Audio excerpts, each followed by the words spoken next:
I wanted to do a quick follow-up video on my experience with BikeLink, the storage system here in Silicon Valley, actually throughout California, and they even have locations across the United States. But it's the place that I chose to store my bike in these secure lockers. And so I came back and put my bike together today, and I'm going to put it back in the locker.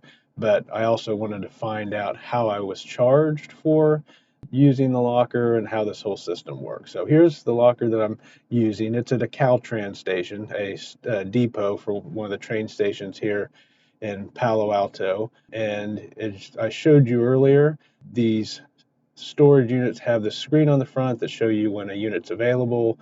Mine's in this unit was in this unit right here. And when I came, I put my card back in, it opened up the door, and I was able to get my bike out using my BikeLink card and then put it together. And now I'm going to put it back in. Now, one of the things is it charged, as you saw in my last video, I put in 2 days and 1 hour. And what it did was it created a deposit for that amount of time on the card.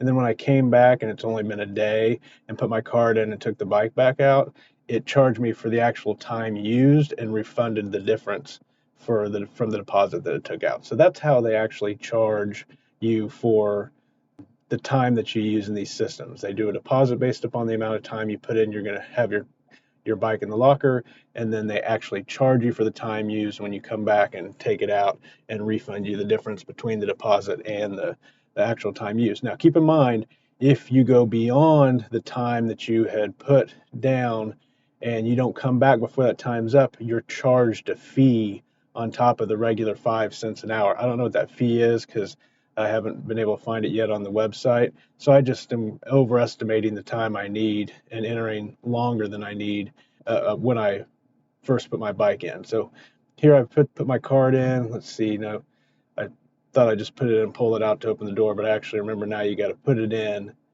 add the amount of time that you want. So this time I'm actually going to add the maximum amount, which is 7 days. So just keep pushing here and adding 5 hours at a time until it gets up to the 7 days, which is the maximum for this location. Different locations have different maximums amount of time, some shorter, some longer, but typically 7 days is the maximum. So you can see here we got about to 6 days. Actually, it stopped at 6 days and I think 20 hours, 21 hours, so close enough. But now that I've got the time in that I want, roughly 7 days, then what I do is I pull out the card and it will actually open the door for me so that I can put my bike into the locker. So pull out the card and it opens this door. Actually opened a different one that I'd taken it out of, but that's fine. So open the door up here and put this bike back in the locker. Hold on a second, let me stop the video and then I'll come back. Okay, sorry, I needed both hands to maneuver the bike in. But you can see here, fully assembled, the bike fits perfect.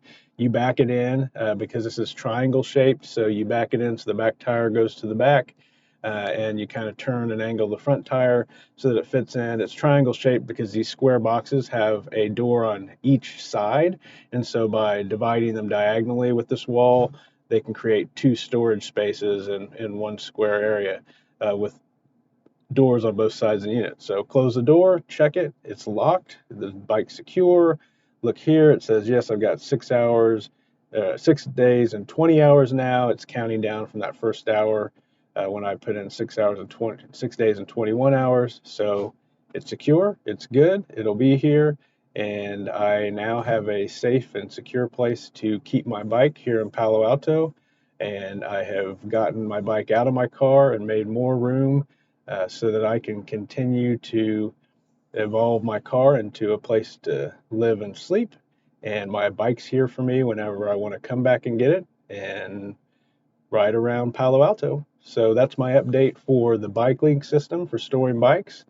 Thanks again for going with me on this journey and for watching this video, and I will see you in the next video.